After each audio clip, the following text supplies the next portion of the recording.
มาวันนี้เรามาเริ่มเนาะเริ่มเรียนต่อบทเรียนเราก่อนอื่นเมื่ออาจารย์จะมาทวนคืนบทเรียนก่อนเนาะจะมากวดเวียกบ้านก่อน กวดสอบเบิ่งก่อนว่าไปหลักขี้ขานเนาะบ่เบิ่งบทเรียนบ่ ภาพเสียงแจ้งดีเนาะมีปัญหาตัวใดบอกอาจารย์เติมเด้อภาพกับเสียง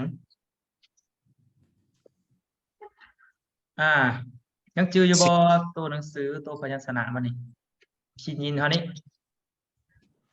อยู่ปุ่มหน้าที่สองเนาะหน้าที่สองมาไผจะมาอ่านก่อนอาจารย์ให้โอกาสผู้ที่จะอ่านเนาะทวนคืนเด้อ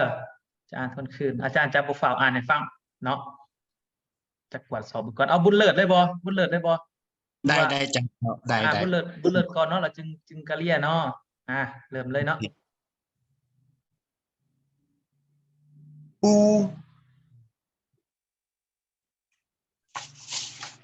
ต่อไปปัวเนาะต่อไปมัวเก่งหลายปัวถูกต้องเตอเธอต้องเนอเลอคือกันเลยเนาะตัวนี้จะเป็นเกอถูกต้องเฮอและสุดท้ายจีถูกต้องสำคัญตัวนี้ชีถูกต้องสุดท้ายชีซี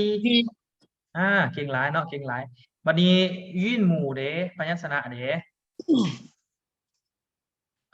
พยัญชนะจะมีอีสระตัวอาจารย์บอกผิดสระจะมีอีอูต่อไปอีอาเก่งหลาย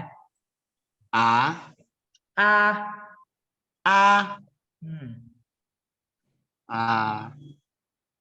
เยยาตัวนี้จะเป็นวัววา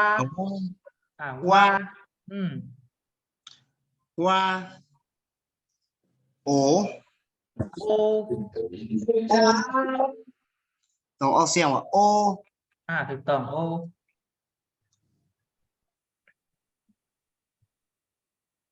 วัวเก่งหลายเนาะวัวแล้วก็จะมีถูกต้องวายแมนบอ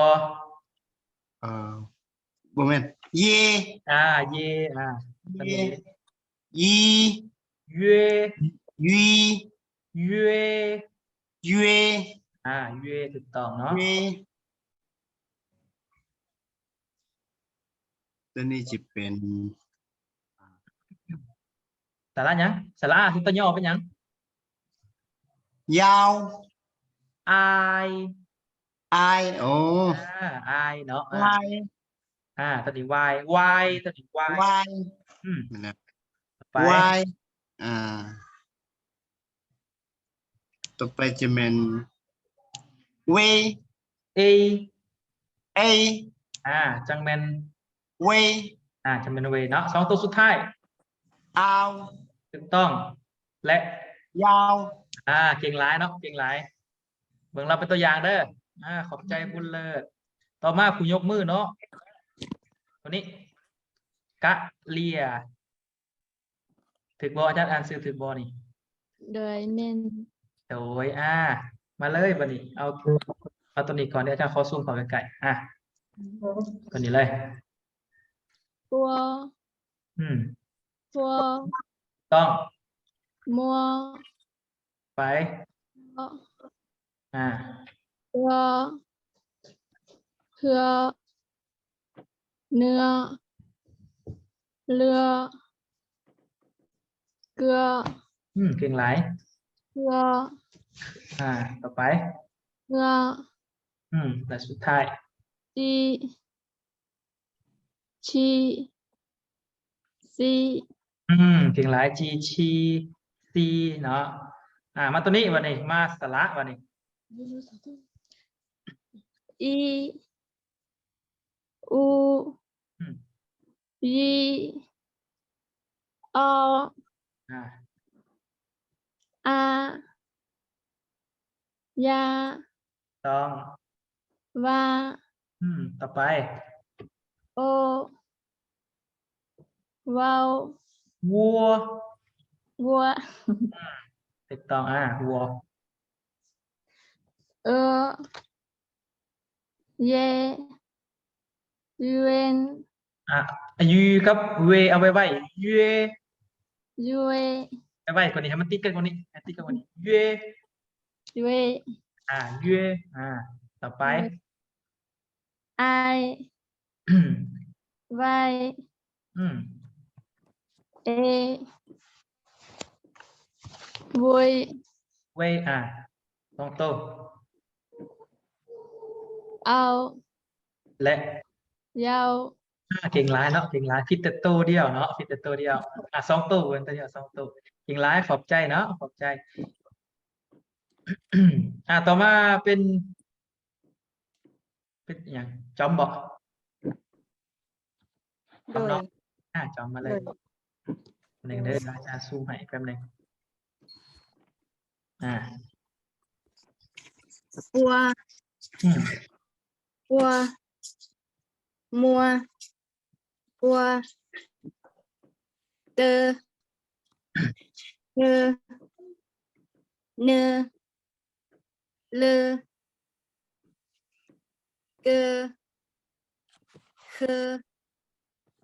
เฮจีชีถือว่าอาจารย์ อีกตัวนี้ก่อน ชี ชี ชี ตัวนี้จะเป็นซี ชี เก่งร้ายมาสละวันนี้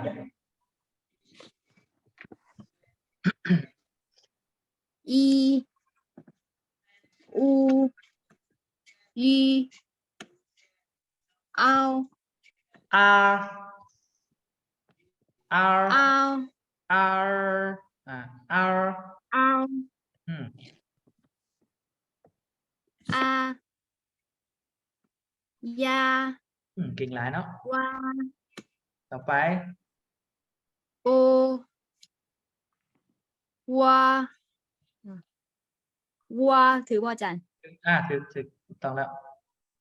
เออเยเว ถูกต้องเนาะตัวนี้ ไอวาย เอ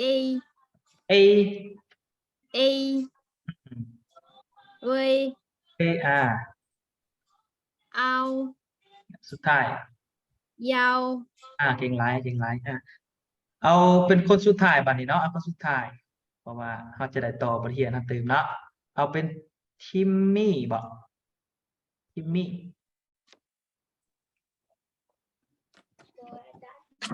ทิมมี่มาเลย โบโบมัวโบเอเลเล มาไปเอาไม้ตัวนี้อาจารย์พอได้ยินเนาะเอาไม้เนาะ เอ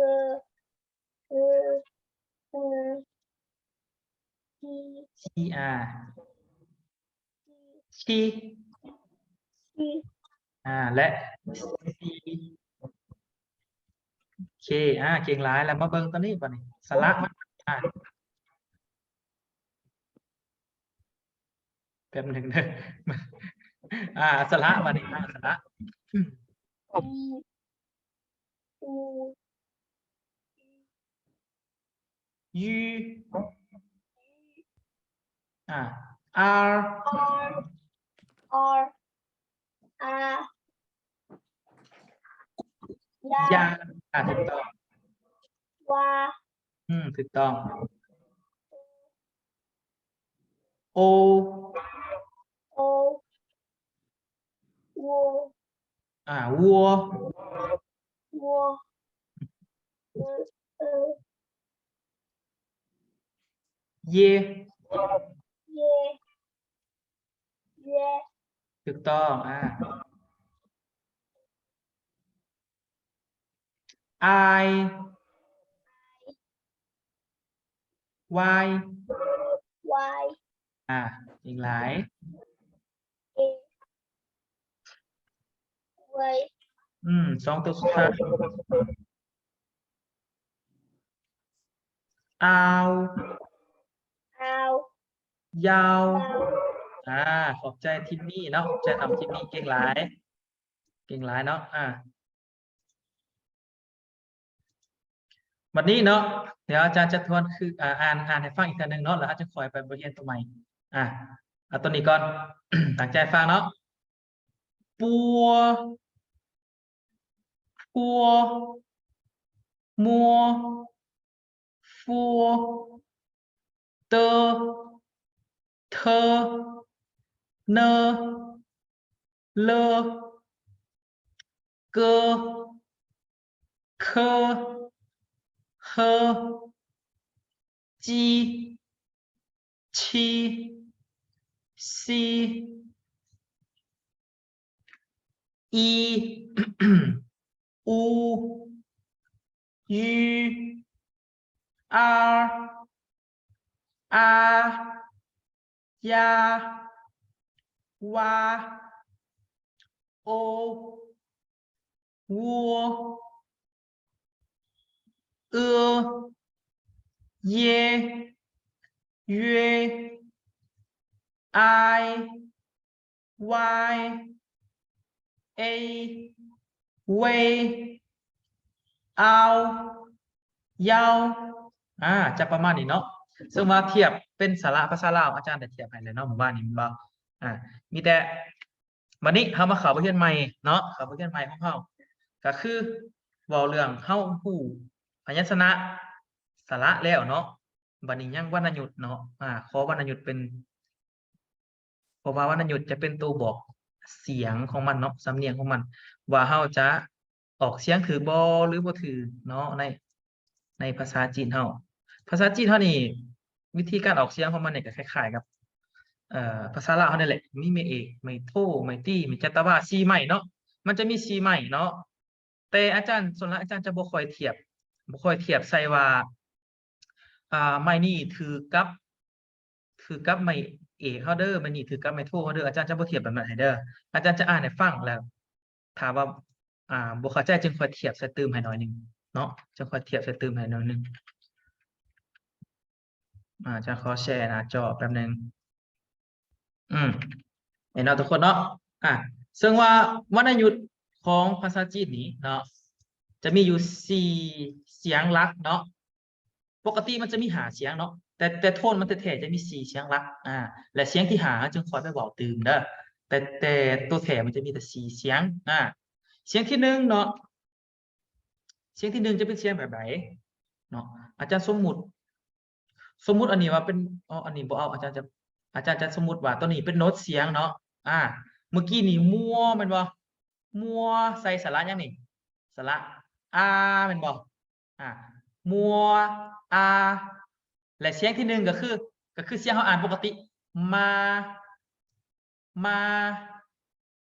ตัวนี้จะเป็นเสียงที่1เนาะสิเป็นที่1จะอ่านว่ามัวมาเนาะซึ่งว่ามาตัวนี้เนาะพินยินตัวนี้ถ้าว่าเป็นตัวหนังสือจีนเนาะหรือว่าฮั่นจื่อตัวนี้จะแปลว่าแม่เด้อมาเถอะเนาะก็คือมาชื่อไว้ก่อนเนาะตัวนี้ผ่านๆไปก่อนเด้อโบฝ่าวว่าจดอีหยังก็ได้มันจะเป็นตัวเริ่มต้นของมันก่อนซื่อๆต่อมาเสียงที่2บัดนี้เสียงที่2ลักษณะของเสียงมันจะเริ่มต้นที่แค่นี้แล้วก็ฮักขึ้นได้ก็คือเสียงจะสูงขึ้นจะเริ่มจากเสียงปกติมาแล้วจะเป็นเสียงสูงขึ้นเนาะมัวใส่สระเสียงที่2เป็นหมาหมามัวหมา จะเป็นเสียงสูงขึ้นหมาหมาสินะเห็นบอกอาจารย์เคยบอกว่า อาจารย์เทียบมัวนี่เท่าตัวโมให้มันบางเทื่อทุกคนสงสัยเอาบัตรตัวโมเด้อาจารย์จะเป็นอะไรเนาะจะเอาตัวใดมาใส่ก็คือเอาเสียงที่สองนี่แหละมาใส่ มันก็จะออกเป็นคำว่าหมาเห็นบอกออกเป็นเสียงเป็นคำว่าหมาตัวหมาเฮานั่นแหละเนาะหมาให้เรา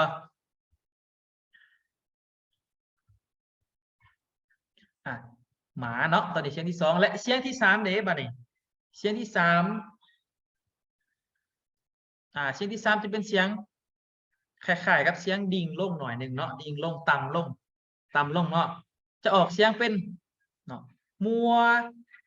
เนาะอันว่ามาอะไรมันบอกเป็นเสียงที่หนึ่งเนาะแล้วมาใส่เสียงที่สามจะออกว่าหมาหมา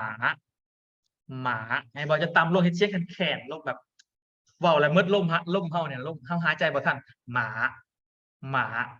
ว่าเสียงต่ำลงจะแตกต่างกับเสียงที่สองจะเป็นหมาเสียงที่สามจะเป็นหมาเนาะหมาซึ่งคำว่าหมาเนาะเขียนแบบนี้ตัวหนังสือเจียนเขียนแบบนี้เนาะจะแปลว่าตัวหมาตัวหมาเฮาเนาะหมาคล้ายๆเลยกับภาษาลาวนี่หมาและตัวสุดท้ายจะเป็นเสียงตัดลงเลยแบบเสียงไต่ๆแบบอาจารย์เสียงแข็งๆนี่มัวแต่เสียงที่สี่เป็นมาม่าม่าจะแปลว่าหายเนาะหายหรือว่าด่าด่ากันแม่นเนาะด่ากันหายกันนี่นะเนาะก็เอิ้นว่าม่าหายกันโทษกันด่ากันก็เอิ้นว่าม่าเนาะม่ามัวเสียงที่สี่เป็นม่าม่าเนาะเดี๋ยวอาจารย์จะลองอ่านให้ฟังเนาะเป็นมาหมาหมาม่ามาหมาหมาม่ามาหมาม่าเนาะแล้วยังตัวหมาอาจารย์ประธานได้อธิบายให้ฟังหมาคือคนจือบ่กินกินจุงจี้รถหยังรถหมาล่าหมาตัวนี้แหละ เด้อหมาตัวนี้แหละที่มันแปรเนาะจะแปรออกมาว่ามันหึ่นน้ำซดผ่านน้ำซดเวลาเขากินเข้าไปมันจะรู้สึกซ่าๆและซุปคล้ายๆแบบกินหมักแคนหมักๆนะเนาะกินหมักแคนหรือว่าหมักๆนะมันจะเป็นซุปซดซ่าๆนิดนึงเนาะซ่าเนาะหรือว่ายาซ่าหมาตัวนี้ยังแปรได้อีกเนาะอันหนึ่งก็คือหมักหมักมาดบ่เป็นหมักแคนรู้จักทุกคนรู้จักหมักมาดว่าทางเหนือจะมีเนาะคล้ายๆกับหมักแคนนั่นแหละแต่ว่ามันหึ่นกว่าหมักแคนเป็นหมักมาดก็คือหมาเนาะมาหมาหมาม่าเชิงเตี้ยวเนาะวรรณยุกต์สำคัญเด้อเห็นบ่ตัวเดียวใส่สาระเดียว แต่มาเปลี่ยนเต็มเชิงเตี้ยวมันนี่หรือว่าวรรณยุกต์นี่เห็นบ่จะเป็นได้4อย่างแหละมาหมาหมาม่าเนาะอันนี้คือตัวเริ่มต้นของมันเนาะแล้วหลักการเขียนพินยินเนาะที่ว่าใส่วรรณยุกต์นี้เนาะเฮาต้องพยัญชนะอยู่ทางหน้าเนาะสระอยู่ทางหลังแล้ววรรณยุกต์จะอยู่เทิงหัวของสระเด้อบ่ให้อยู่เทิงหัวของพยัญชนะเนาะจะอยู่เทิงหัวของสระเทิงของสระเนาะเช่นคำว่ามาเนี่ยเห็นบ่จะอยู่มันบ่หมาก็จะอยู่หมาก็จะอยู่ม่าก็จะอยู่เนาะหามาเบิ่งเนาะมาสอบอ่านนำกันเนาะสระที่เฮาเรียนเมื่อกี้ตอนนี้คือสระเสียงเดียวมันนี่ที่เฮาเรียนมาก่อนแล้วเอามาใส่กับวรรณยุกต์เนาะหรือว่าเซิงเตี้ยวลองอ่านเบิ่งมันสิเป็นจังไดเนาะลองอ่านเบิ่งเด้ออาจารย์จะอ่านให้ฟังเด้อฟังเบิ่งก่อนแล้วจึงค่อยมาอ่านจังค่อยพาอ่านเด้อตัวที่1เนาะเนาะใส่เสียงที่1จะอ่านว่าคือเก่าเลยเสียงซื่อๆ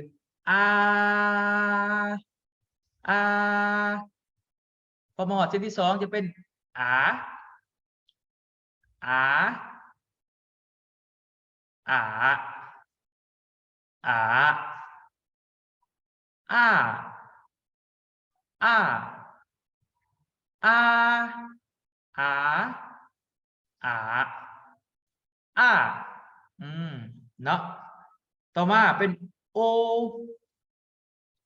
โอโอโอโอโอโอโอเออเออเออเออเออเออเออเอออีอีอีอีอีอีอีอีอูอูอูอูอูอูอูอูยูยูยู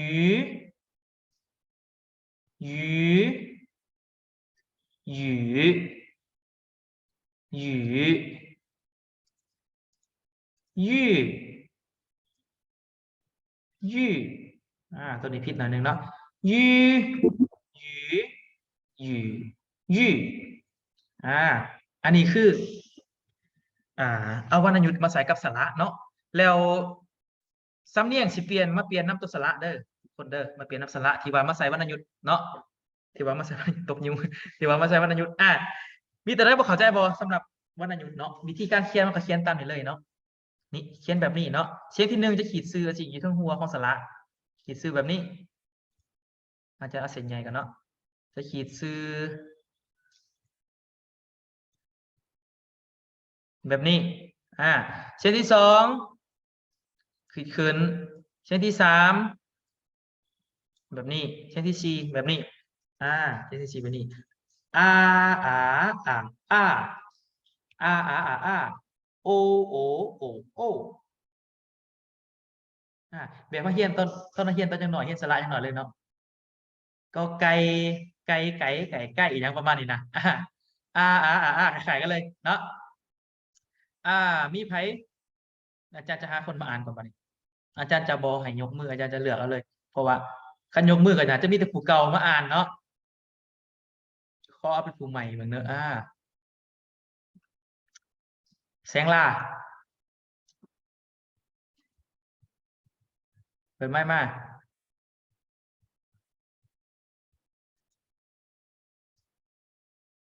แสงหล่าหรือแสงล่านี่แสงหล่าบ่อาจารย์อ่านสุพิษบ่เปิดไม้มาเลย อ่านทึกแล้วอาจารย์ อ่านถึงแล้วเนาะอ่านถึงแล้วมาลองอ่านตอนนี้มึงดู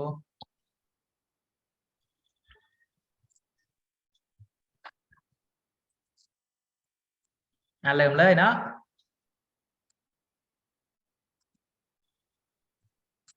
อาต่อไป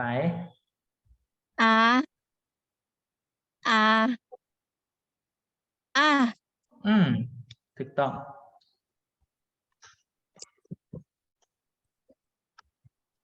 ตัวนี้เด้ลืมแล้ว ตัวนี้อ่านว่าโอโออือหือโอโอโอต่อมาโอโอโอสุดท้ายโอโอโอตัวที่สามนี่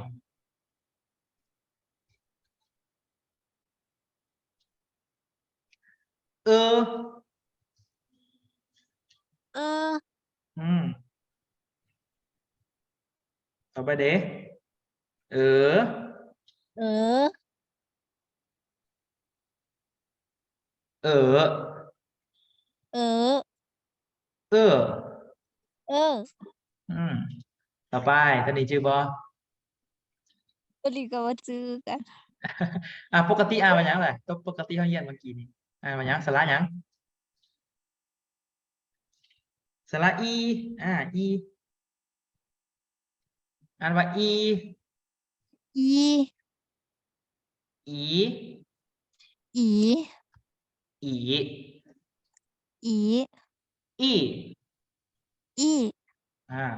หลังจากพาอ่านเลยเนาะตัวนี้อะไรบ้าง โดยอาจารย์พาอ่าน ตัวนี้อ่านว่าอู อู อู อู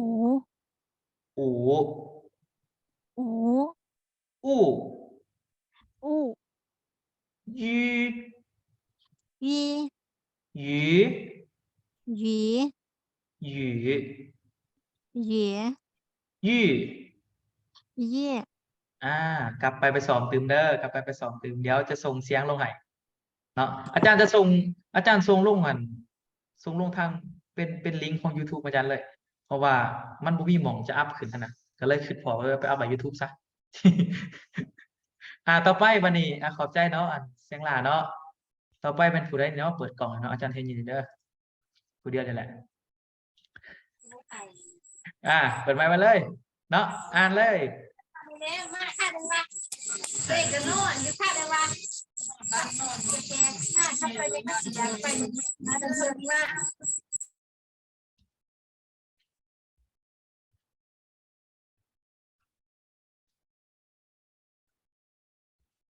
มิด มาเลยเนาะอ่านเบิ่ง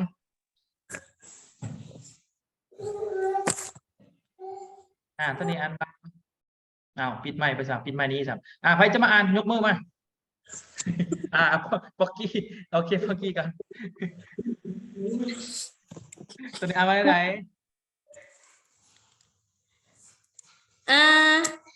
ต่อไป อ่า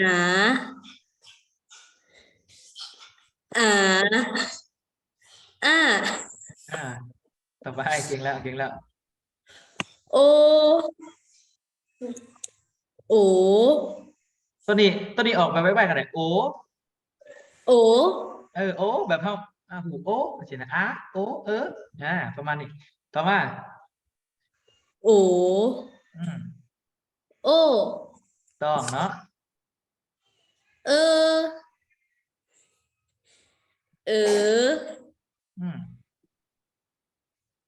เออ เออแบบเขามันต่อไป เออ เออ เออ อี ต่อไป อี เก่งหลายเนาะ อี อี อืม อู อู อู อู อู ไป ฮี เก่งหลาย หีหีฮี ได้เรื่องเนาะเก่งหลายขอบใจอย่างป๊อกกี้เนาะต่อมาเป็นผู้ยกมือวันนี้แม่นทิมมี่ทิมมี่คือเก่าเจ้าเดิมเลยเนาะน้องทิมมี่เฮา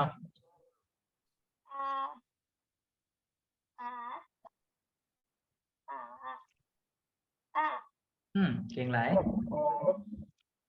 โอโอ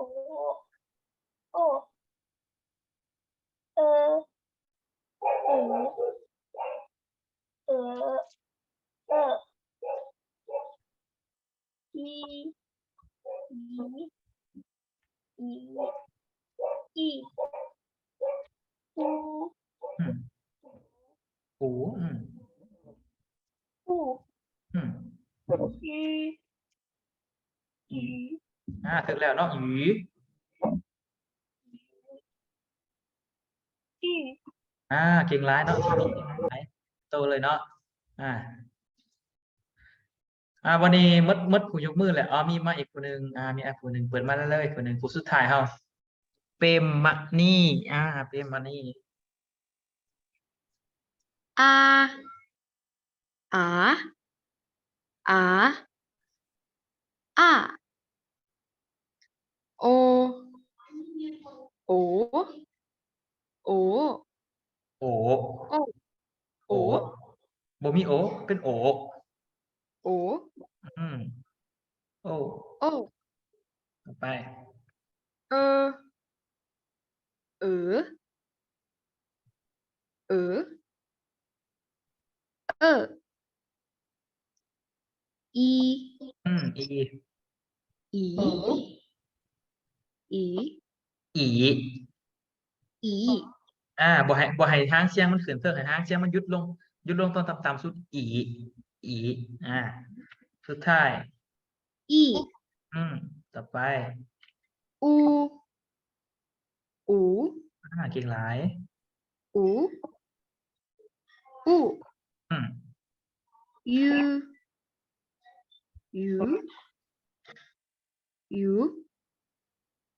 ยู เก่งหลายเนาะยือขอบใจ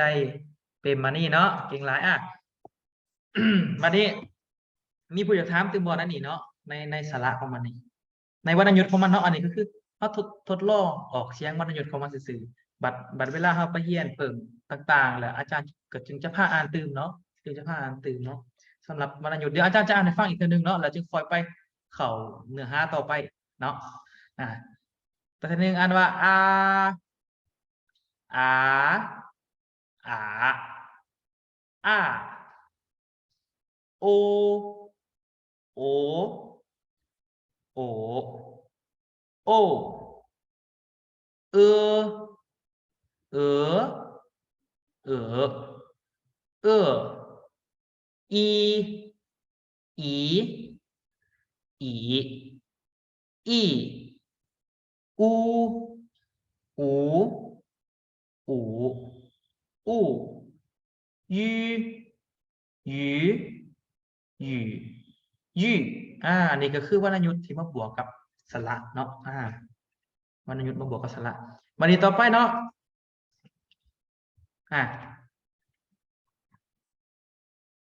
ตัวนี้ก็คือตัวเฮียนเมื่อกี้นี่แหละเนาะตัวเฮียนเมื่อกี้แล้วตัวนี้ต่อไปเขาว่าเบิ่งตัวอย่างอย่างบุมเทิงตัวอย่างแล้วก็เทิงเป็นคำศัพท์พร้อมแต่ว่าบ่ทันมีตัวหนังสือจีนซื่อๆเด้อมีแต่พิมพ์ยินให้ก่อนเนาะบ่ทันมีตัวหนังสือจีนเห็นเต็มจออยู่บ่มีแนวบังบ่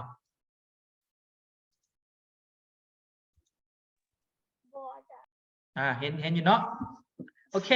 ตัวที่หนึ่งเดี๋ยวอาจารย์จะเอาออกก่อนมาถึงบนลายตาเอาวันนี้ก่อนเนาะแถวที่หนึ่งนี่เนาะอาจารย์จะยกตัวอย่างตัวนี้เขายังไม่ทันได้เรียนเถอะ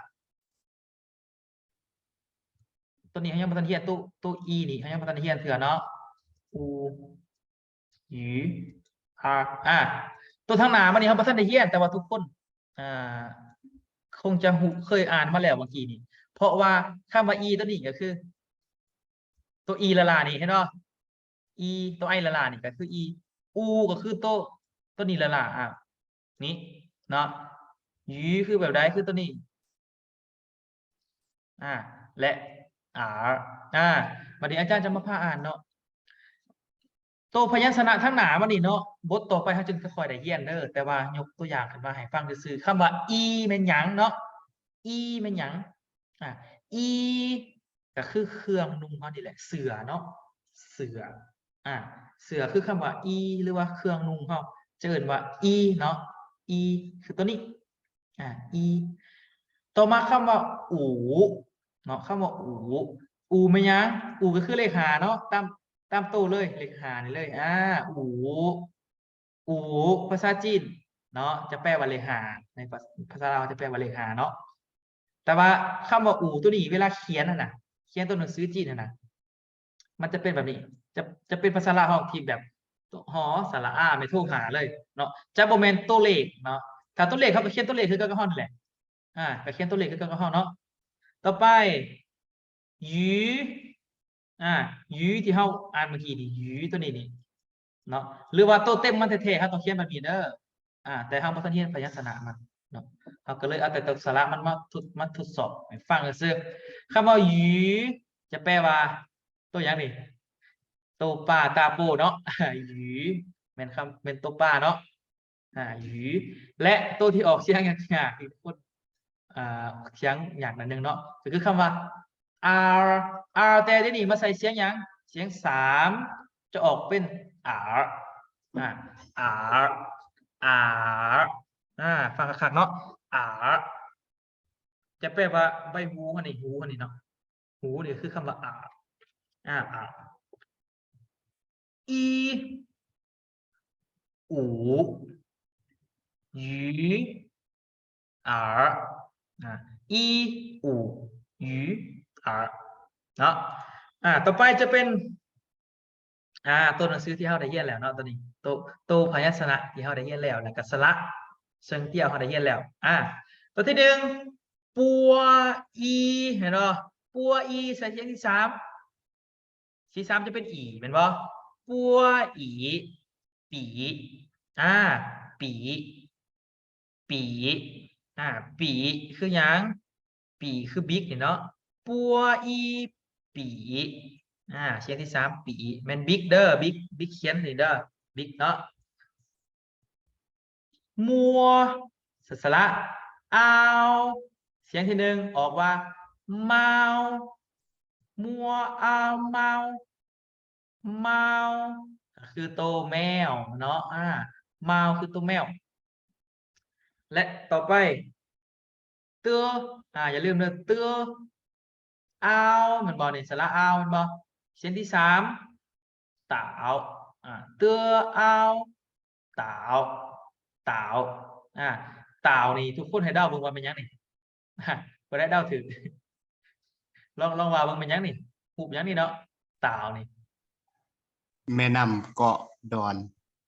แม่นเกาะแม่นดอนเด้อแม่น้ำนี่บ่แม่นเนาะแม่น้ำนี่บ่แม่นแม่นตัวเกาะตัวดอนเด้อคำว่าเต่าบ่แม่นทะเลอีกคำว่าเต่าจะเป็นเกาะหรือว่าดอนเนาะบ้านเฮาเอิ้นดอนเนาะบ้านคนไทยคือเอิ้นว่าเกาะแม่นบ่เกาะหรือดอนก็คือคำว่าเต่านี่เด้อเต่าเด้อชื่อไว้ตัวเอาเสียงสามเต่าและตัวนี้สุดท้ายเฮาเฮอแม่นบ่เฮอตัวฮอเฮือนเนาะเฮอตัวนี้อ่านว่ามันบอกอ่านว่าเนาะเตสระที่อาจารย์เทียบให้คือสระยังตัวฮอใส่คำว่าเห็นบ่ใส่คำว่าที่เขาจะบอกว่านี่แหละออกเป็นความาเอกพร้อมเนาะเสียงที่หนึ่งเด็ดควาควาเฮว่าควาเฮว่าควาออกว่าควาออกให้ไล่ควาจะได้สิฟังบอกควาจะแปลว่าดอกไม้เด้อดอกไม้ควาคือดอกไม้เนาะปีเมาเต่าควาปีเมาเต่าควาแถวสุดท้ายบัดนี้สุดท้ายจีใส่สระใส่โตใส่สระอีแล้วก็เสียงที่หนึ่งจะออกว่าจีคือเก่ามาเนาะเพราะว่าสระประจำตัวของจีก็คือจีตัวเจนะสระประจำตัวมันเองก็คือจีแหละมาเจอกับสระอีอีกก็ออกจีคือกันตัวที่หนึ่งจะอ่านว่าจีคืออย่างคือตัวไก่เนาะคนจีเป็นไก่จีต่อมาตัวคิวตัวนี้เนาะตัวชีตัวนี้ใส่สระอีแล้วก็เสียงที่หนึ่งอีจะอ่านออกเสียงว่าชีซึ่งแปลว่าเจ็ดเจ็ดนี่เนาะเลขเจ็ดอันนี้เนาะจำนวนนี้เจ็ดชีต่อไปตัวซีบัดนี้ตัวซีกับสระยังนี่เย่มันบอกซีเย่และเสียงที่สามเย่จะออกเป็นเสียซีเย่แต่ว่าเขาอ่านให้มันติดกันเลยจะออกว่าเสียเสีย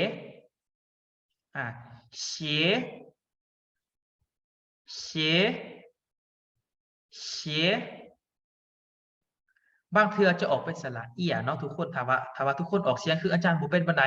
เนาะออกเป็นสระเอียก็ได้เสียกับบ่ผิดหลายเนาะบ่ผิดหลายก็พอฟังไปได้อยู่เนาะ ถ้าว่าออกเสียคืออาจารย์บ่ได้จะออกว่าเสียก็ได้แต่อาจารย์จะออกให้มันถือเราคือเสียจะแปลว่าเกิบเนาะเกิบภาษาเนี่ยเนาะทุกๆเกิบจะเอ่นว่าเสียมันเสียและสุดท้ายเนาะสุดท้ายคำว่าซีคือกันเนาะแต่สระมันเป็นสระเยมันบ่เยบ่แม่นสระมันเป็นสระเวเนาะบ่แม่นเยเวอาจารย์ขอโทษอาจารย์เบิ่งผิดเด้อซีเวเนาะซีกับเวแต่ว่าเป็นเสียงอย่างเสียงสามเวเวก็คือออกเป็นเฉวออกเป็นเสียงเป็นเฉวเฉวเฉว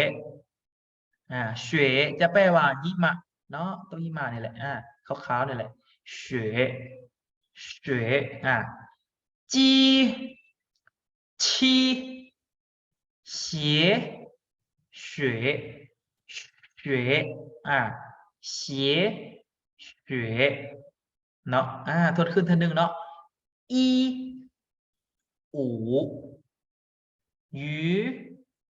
耳笔猫岛花鸡七鞋雪ลืมอาจารย์ลืมบอกว่าอยู่ในปุ่มหน้าที่อะไรซ้อนอยู่ในปุ่มอยู่หน้าที่4แล้วทุกคนเด้อหน้าที่4เด้อเห็นบ่ลืมบ่ได้บอกเนาะอยู่ในปุ่มหน้าที่4เนาะสำหรับ12คำศัพท์นี่เนาะเป็นคำศัพท์แล้วได้นี่เด้อ12คำแล้วเด้อเนาะแต่เฮาบ่ทันได้ตัวหนังสือจีนซื่อๆอันไหนเป็นคำศัพท์คำเว้าแล้วทุกคนมีหยังอยากถามอาจารย์ตึงบอกอยู่ในนี้เนาะ有问题可以问เนาะถ้ามีปัญหาเนาะมีคำถามก็ถามได้อาจารย์จะค่อยๆเสิร์ฟแทรกซึ่งภาษาจีนเข้าไปน้อยหนึงเนาะเพื่อให้ทุกคนลึงเคยกับภาษาจีนเอาคำศัพท์นี่มีอะไรจะถามอาจารย์ตึงบ่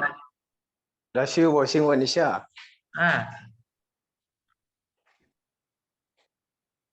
เบิ้ลอาจารย์หน่องท่ามแดนตัวอย่างเอาโซนภาคนี้เบิดแล้วอาจารย์มีบททดสอบบอกพวกน้อง มีเนาะมีบททดสอบ โอเค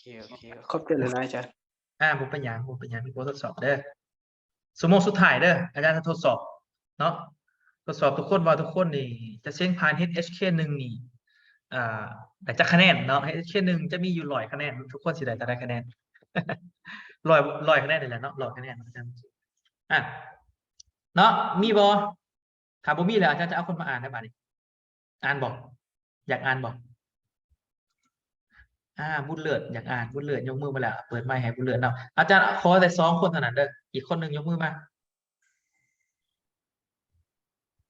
โอเคทิมมี่ทิมมี่เจ้าเก่าโอเค2คนแล้วเนาะไอ้บุญเลิศเฮาเปิดไมค์มาเลยเนาะลงกับอาจารย์เลยอ่านอาจารย์เลย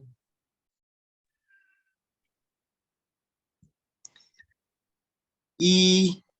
ถูกต้อง อู ถูกต้อง ยีหยี หยี อา ถูกต้องเนาะปี ปี ปี หมาว เสียงยังนี่เสียงที่1อ่านมาทำไม หมาว เสียงจะเป็นเสียงเสมอเลยเสมอต้นเสมอปลายโทษ หมาว เมา เมา เมา เมา ถูกต้อง เตา เต๋า เต๋า เต๋า เต๋าว่า คว้าถูกต้องเนาะแถวสุดท้าย จี เก่งหลาย ฉี ชี ชี เช เฉีย เฉีย และสุดท้าย เฉวย เฉยในเรื่องเนาะเก่งหลายสำนีถือว่าโอเคแล้วเนาะบ่มีปัญหาหยังแล้วต่อไปมันทิมมี่ฮะเนาะทิมมี่มาไว้เลย ต่อไป ไป หยูหยูชุดต่อไป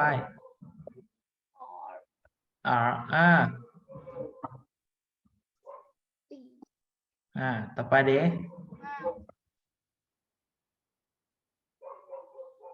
ตัวนี้เด้ฟ้าเก่งหลายเฉียและเฉวยเฉวยเนาะแต่ซ้ำต้องคนในก่อนเนาะอยากเรียนทำไปเด้อสำหรับจอมเนาะจอมเดี๋ยวเอาขอต่อไปเด้อจอมเด้ออาจารย์จะจื่อสื่อไว้ก่อนเด้ออาจารย์จะจื่อสื่อไว้ก่อนนี่ต่อไปจะเป็นผักอาหาร ให้ทุกคนคิดอยากก่อนอยากอาหารก่อนเนาะอยากอาหารก่อน หรือว่าตัวนี้เอาไว้เป็นเวียงบานบออาจารย์จะเอาตัวนี้ไว้เป็นเวียงบานอาจารย์บุกเฝ้าซ้อนตัวนี้ได้อาจารย์จะบุกเฝ้าซ้อนถามแป๊บนึงอาจารย์ใครประตูแป๊บนึง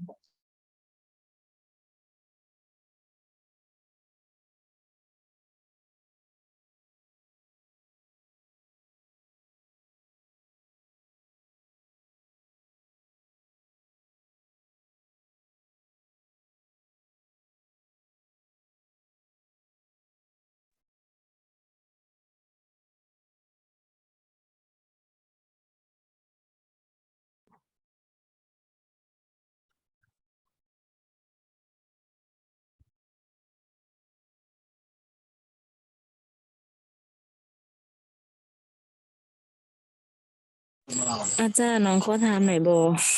ถามเลยเนาะถามเลย ถามซึ่งว่าคือสิเฮาก็บ่ค่อยเข้าใจปานใดเนาะก็อยากให้อาจารย์ก็ต้องลงแบบลงอยู่ในกลุ่มอยู่แล้วเดี๋ยวมันบ่วิดีโอที่เฮาเรียนกันจังซี่นะ แม่น โอ้โดยอาจารย์จะส่งลงเป็นลิงก์เพราะว่าอาจารย์อัพบน YouTube มันจึงเวลาเขาส่งเข้ากลุ่มมันจะส่งบ่ได้อยู่แล้ววิดีโอมันใหญ่เนาะแล้วอาจารย์จะอัพขึ้นในเว็บที่เป็น YouTube มันจึงเบิ่งง่ายแต่ทุกคนก็กดลิงก์เข้าไปเบิ่งเลย แล้วก็ส่งลงในกลุ่มเลยเนาะ แม่นเมื่อคืนนี้อาจารย์ก็ส่งแล้วเทื่อนึงเด้อมีแต่อาจารย์จะเข้าไปแอดให้เบิ่งเทื่อนึงบ่แม่นตัวใดบัดนี้เฮามาเรียนคำศัพท์ที่เป็นมีตัวหนังสือจีนเนาะมี汉字汉字อยู่ในนี้ทุกคนเข้าไปเบิ่งเปิดปึ้มไปหน้าที่น่าจะเป็นหน้าที่1เลยเนาะจะเป็นบทสนทนาอยู่หน้าที่1เลยเนาะคำว่านี้หน้าที่2เป็นบทสนทนาอยู่หน้าที่2ของปึ้มเฮาจะเป็นตัวนี้ตัวนี้นี่เปิดปึ้มมาหน้าที่นี่แล้วว่าเบิ่งคำศัพท์อยู่เบื้องขวามือตัวนี้เห็นบ่จะมีคำว่า new words ก็คือคำศัพท์เนาะมีทั้งหมดอยู่1 2 3 4 5 6คำศัพท์มีทั้งหมดอยู่6คำศัพท์ที่เราจะเรียนเนาะเปิดไปแล้วบ่เนาะคำศัพท์ที่1เนาะคำศัพท์ที่1จะอ่านว่าหยังนี่เนื้ออีกับตัวนี้อ่านว่าหนีอ่านว่าหนีซึ่งตัวหนังสือจีนเนาะจะเขียนแบบนี้จะเขียนแบบนี้และวิธีเขียนของมันอาจารย์จะมีจะส่งเป็นหูปลงไปมันจะเป็นจะส่งให้เบิ่งตื่มเด้อเพราะว่าอาจารย์จะเขียนให้เบิ่งอยู่ในนี้ก่อนเนาะเขียนให้เบิ่งว่ามันเขียนแนวใดแล้วเวลาที่ไปฝึกสอบทุกคนจึงเอาไปสอบนำกับวิดีโอที่อาจารย์จะส่งลงให้เพราะว่าถ้าเฮามาสอบอยู่นี่มันจะหมดเวลาไปซื่อเนาะตัวที่1คำว่าหนีแปลว่าเจ้าแปลว่าเจ้าเนาะจื่อตัวหนังสือมันไว้เด้อนี่เด้อวิธีเขียนมันเขียนได้ไดเมื่อคืนนี้อาจารย์ก็เขียนให้เบิ่งแล้วเนาะหน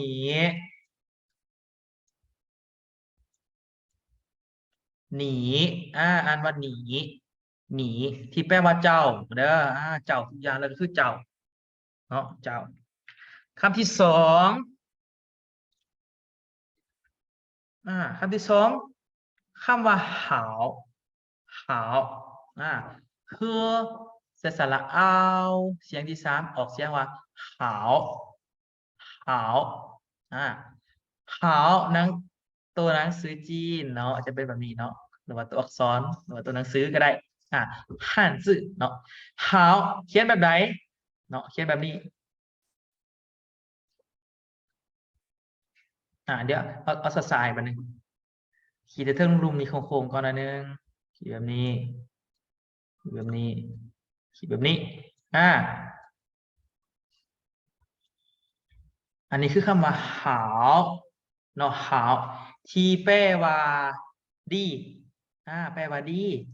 ดีเนาะและมีอีกคำหนึ่งที่จะแปลกับมันได้ก็คือคำว่าสบายดีเนาะคำว่าหาวเนาะแต่เขาต้องเอาไปบวกกับหยังบวกกับผู้ที่เป็นบุรุษก็คือพวกที่แปลว่าเจ้าว่าข่อยหรือว่าซื้อคนเอาซื้อคนมาใส่ทั้งหนามานี่เนาะเช่นว่าอาจารย์อาจารย์ซื้อหวางเนาะหวางเหล่าชื่อมันบอกอาจารย์หวางเหล่าชื่อหาวก็จะแปลว่าสบายดีอาจารย์หวางเนาะซึ่งในตัวนี้เนาะตัวอย่างมันจะเป็นแบบนี้นี่เนาะก็คือหนีหาวหนีหาวหนีหาวจะแปลว่าสบายดีสบายดีเนาะสบายดีคำศัพท์ต่อไปจะอ่านว่าอย่างนี้นินอ่านว่านิงนิงเนาะเนอก็คือตัวโน่เห็นป่ะอีก็คือสระอีเนาะที่เป็นเสียงที่สองเนาะและตัวโน่อีกทั้งถ่ายตัวสะกดมันจะออกเป็นสระยังสระอินเนาะสระอินที่เป็นเสียงสองอ่านว่านิงนิงที่แปลว่าทานทานเนาะทานได้ไหนทานยิ่งทานซ้ายทานนั้นทานนี้หรือว่าเป็นคำสุภาพที่เอาไว้ร่วมกับผู้ที่เป็นผู้ใหญ่หรือว่าเป็นฐานะแบบคล้ายๆครับที่เขาจะเคารพนะผู้ที่เขาจะเคารพเขาจะสมัครใส่คำว่านิ้งกับเขาได้เช่นว่ามันจะใส่คำว่านิ้งห่าวได้เช่นกันกับคำว่าหนีห่าวแต่คำว่านิ้งตัวนี้เนาะนิ้งตัวนี้มันจะเป็นคำที่สุภาพกว่าคำว่านี้แต่คำว่านี้ห่าวผมเป็นว่ามันบ่สุภาพเลยนี้ห่าวเป็นคำบอกคำทั่วไปก็คือสบายดีถ้าใส่คำว่านิ้งเข้าไปจะไปสบายดีทานหรือว่าสบายดีละล่าก็ได้แต่ให้ความเคารพกับเขาสื่อความหมายถึงความเคารพเนาะวิธีเขียนอะไรเขียนคล้ายๆคือการกับคำว่านี้เนาะขีดแต่เท่าลงนี่ก่อน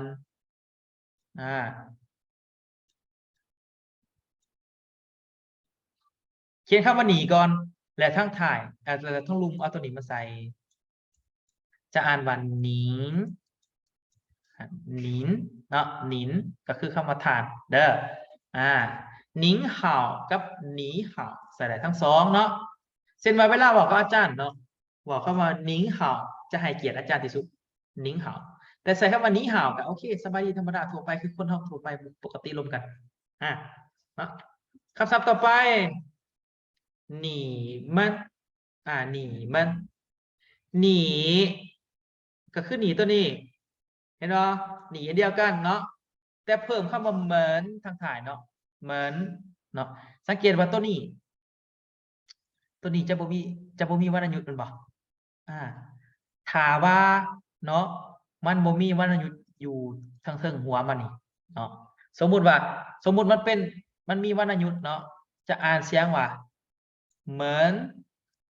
มันบ่วรรณยุกต์อยู่ทางหัวมันเหมือนเสียงที่สองเนาะแต่มันบ่มีให้ทุกคนออกเป็นสระเสียงสั่นหรือว่าเสียงค่อยๆเสียงเบามัน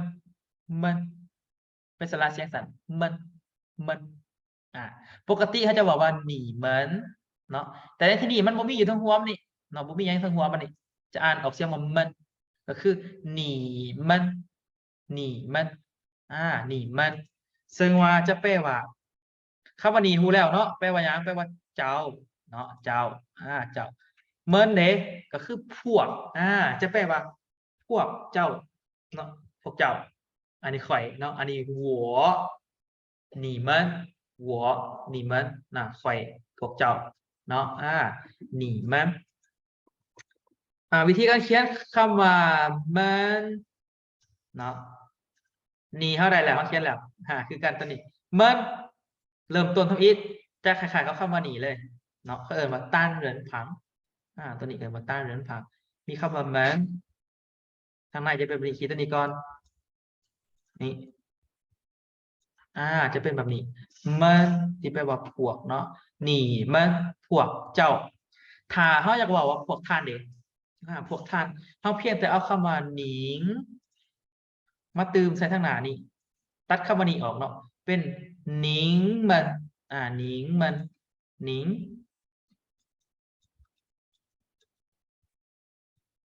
หนิงมันหนิงมันก็จะแปลว่าพวกทานพวกทานทั้งหลายสินะทานทั้งหลายเนาะพวกทานอันนี้คือคำว่าหนีมันและคำต่อไปเนาะคำที่5จะเป็นคำว่าตุ๊โตเฮาเตื้อจือบอเตื้อเท่ายังเท่าตุ๊โตตาเว้ยเฮาคือสระหยังสระอุ้ยเฮาเป็นบ่เสียงที่4ตุ้ยไม่โทษบ่คล้ายๆกับไม่โทษเนาะตุ้ยออกเสียงว่าตุ้ยเนาะตุ้ยต่อไปนี่ไม่ยากนี่ตัวนี้เป็นปัวอูมันบ่แต่บ่มีวรรณยุกต์ออกเสียงสั่นว่าปุเป็นสระอุปุตุ้ยปุตุ้ย ฉี แม่นแล้วเนาะและตัวสุดท้ายก็คือฉีตุ้ยปูฉีตุ้ยปูฉีจะแปลว่าขอโทษตุ้ยปูฉีจะแปลว่าขอโทษเนาะวิธีการเขียนได้ไหนเขียนก็คือตุ้ยปูเดปูฉีจะเขียนอย่างละนึงเด้อฉีฉีจะเขียนอย่างละนึงมันหลายขั้นตอนเนาะตุ้ยปู้ฉีแปลว่าขอโทษเนาะตุ้ยปู้ฉีแปลว่าขอโทษตุ้ยปู้ฉีและตัวสุดท้ายเนาะจะหมายความว่าเหมย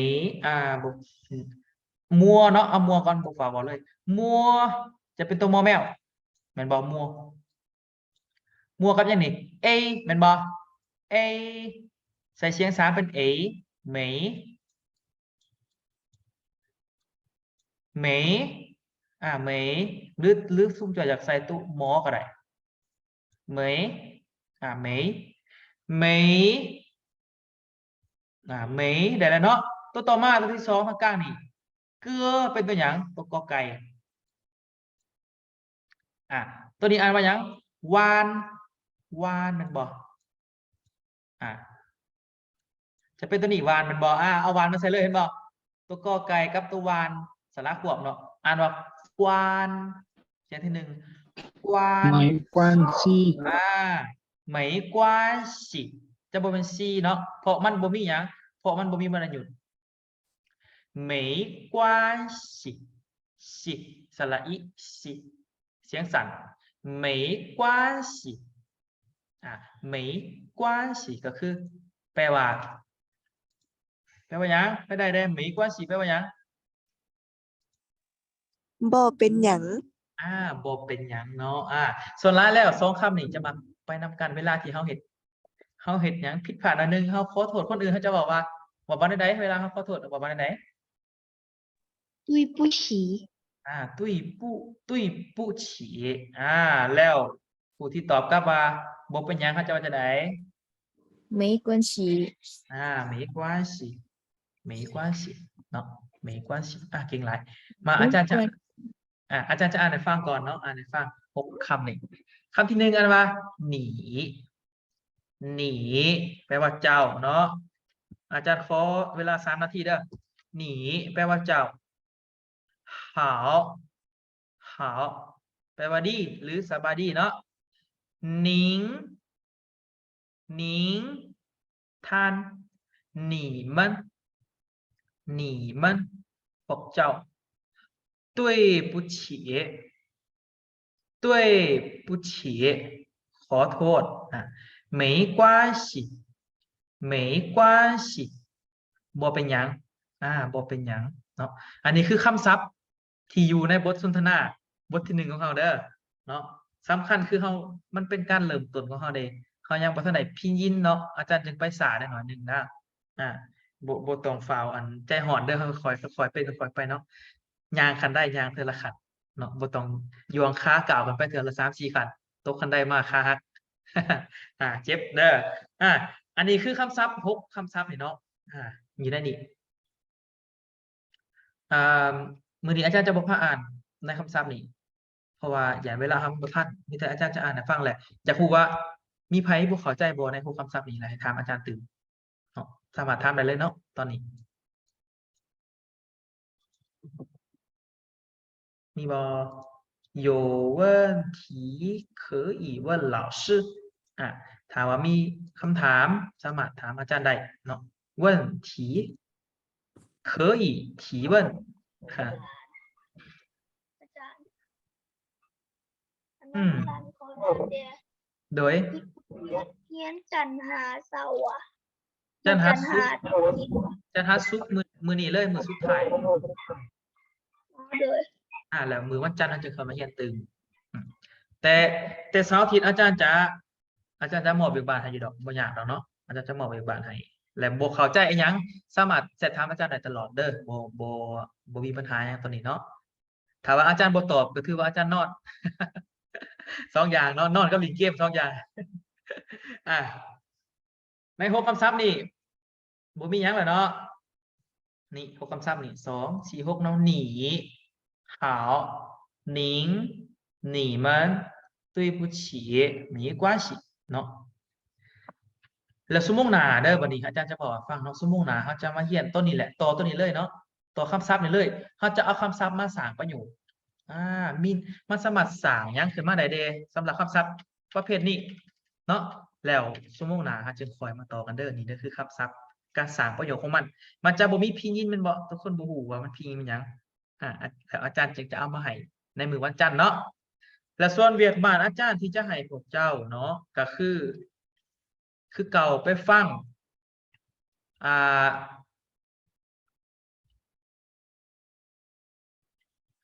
ไปฟังตัวนี้เนาะอาจารย์จะส่งให้เนาะส่งให้คือเก่าแบบเมื่อคืนนี้อาจารย์ส่งให้บ่ฮู้ว่าแต่ละคนไปฟังแล้วหรือบ่อาจารย์ไปเบิ่ง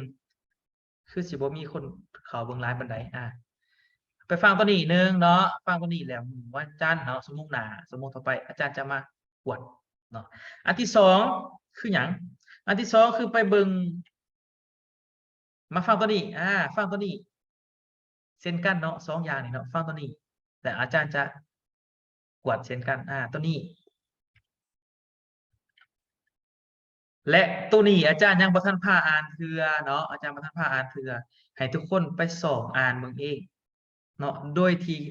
มีเสียงอาจารย์จะเปิดให้ฟังอยู่แล้วอาจารย์จะส่งให้ฟังอยู่แล้วและไปสอบอ่านเองตื่มเนาะวันจันทร์อาจารย์จึงคอยมาพาอ่านเนาะมาพาอ่านอีกตัวนี้เทื่อนึงเพราะว่าถ้าอาจารย์ คือเลอเขา แป๊บหนึงก่อนอาจารย์บอกก่อนเนาะถ้าสมมุติว่าอาจารย์พาอ่านมาทุกตัวเลยเนาะโดยที่บ่ให้ทุกคนค้นคว้าเองมันจะเฮ็ดให้ทุกคนเรียนไปแล้วก็บ่มีแนวคิดเขาจะเอิ้นว่าบ่มีไอเดียที่จะมาสร้างประโยคภาษาจีนได้นอกจากเฮาไปค้นคว้าเองตื่นมันจะเฮ็ดให้ไอเดียของเ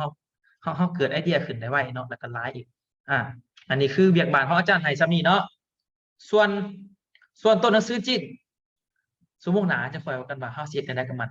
เนาะสิเขียนแนวใดสิเฮ็ดแนวใดเฮาจึงเว้าเนาะเอาเป็นมื้อนี้เฮาจะสิ้นสุดการเรียนได้ส่ำนี้เนาะของชั่วโมงนี้เนาะแล้วมื้อวันจันทร์เฮาจึงค่อยมาพบกันใหม่เป็นชั่วโมงหน้าเนาะจูตาจ้าโอเคเนาะทุกคนเนาะอาทิตย์หน้า อันนั้นละฟันดี นอนหลับฝันดีฝันดี โอเคบ๊ายบายทุกคนได้เชียร์ ได้เที่ยงหลังคือ